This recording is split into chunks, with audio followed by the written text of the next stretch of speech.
Nah, jadi lihat kalau ayatnya itu nggak bisa disuarakan, ya jangan dipaksain. Keren. Waduh, keren. Misalnya gini ya, dibikin keren. Ini untuk masalah remaja. Kita suka keren-keren. Berbahagialah orang, anak menirukan. Coba ya, kita sama-sama ya. Berbahagialah orang. Meniru. Jadi saya dulu baru Anda. Ya, pakai gerakan-gerakan ini anak muda ya. Berbahagialah orang. Gitu ya. Siap? Berbahagialah orang. Berbahagialah orang yang tidak berjalan, yang tidak berjalan menurut tutur nasihat, menurut tutur nasihat, tutur nasihat orang yang fasik, tutur nasihat orang yang fasik. Berbahagialah orang, berbahagialah orang yang tidak berdiri, yang tidak berdiri jalan hei berdosa, di jalan hei berdosa, tetapi yang tidak duduk, tetapi yang tidak duduk, dan yang tidak duduk, dan yang tidak duduk di dalam hei pergumulan, di dalam hei pergumulan, di dalam hei pergumulan,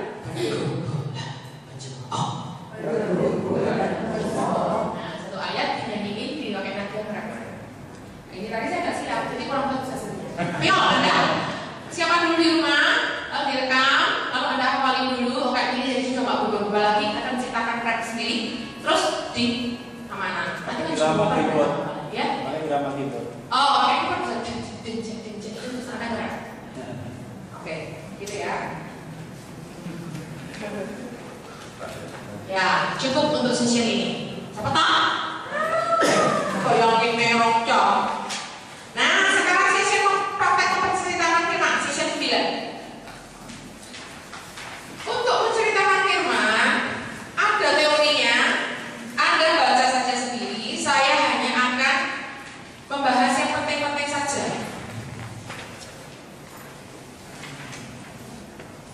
Kita akan membahas bagaimana sih caranya Yesus itu bercerita di dalam Yesus menceritakan tentang anak yang hilang. Anak yang hilang. Buka dulu di Alkitab ya. Buka dulu session 9. Buka Lukas pasal 15. Saudara, session ini adalah session lama. Tapi materinya baru karena pada saat yang materi yang lama saya tidak membahas Allah Yesus. Tapi kalau ini adalah menceritakan cara bercerita yang dipakai teknik yang dipakai oleh Yesus sendiri di dalam Lukas 15 ayat 11 sampai 52. Kenapa ada session perkataan ayat dan cerita ini? Karena Anda harus praktekkan itu di rumah. Ngapalin ayat anak-anak satu minggu satu ayat diulang-ulang setiap hari menjelang mereka tidur menceritakan. Kalau Anda dulu selama minggu aja di murid di kelas Anda ada teman-teman murid latih mereka sehingga nanti mereka di rumah bisa bercerita buat anak-anak. Oke. Jadi prinsip yang dipakai bahasa tubuh, bahasa lisan, bahasa tulis, bahasa gambar. Nah, saya akan mengajarkan Anda resonansi karena saya guru vokal, ada 5 macam kotak resonansi. Jadi resonansi itu adalah tempat di mana suara kita digetarkan.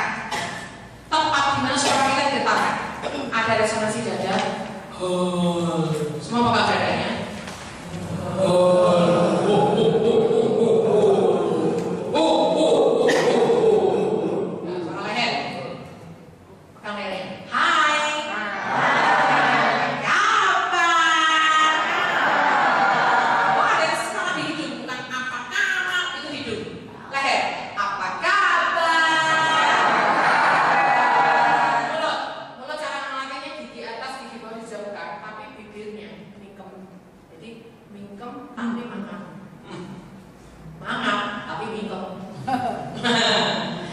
Seolah-olah di mulut Anda itu ada bola tenis yang sedang dikulum atau dimot. Bisa? Sekarang getaran. Pegang begini. Sekarang kalau giginya dekat, bedakan getarannya sama apa yang dibuka. Buka.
Nah, kalian ingat nanti kalau turun ya kayak gini lagi cuma tok tok tok tok.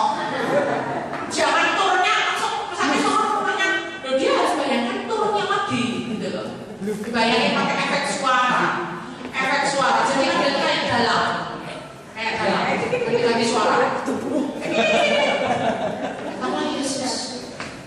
Tok, tok, tok. Langkahnya Yesus pun digambarkan. Jadi mereka imajinasinya berkembang.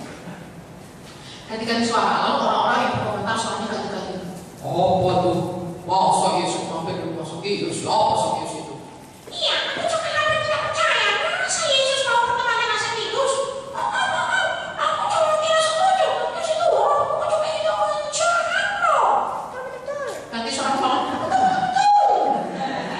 Ya, anak-anak senang. Nah, bercerita semakin banyak kalimat langsung semakin menarik.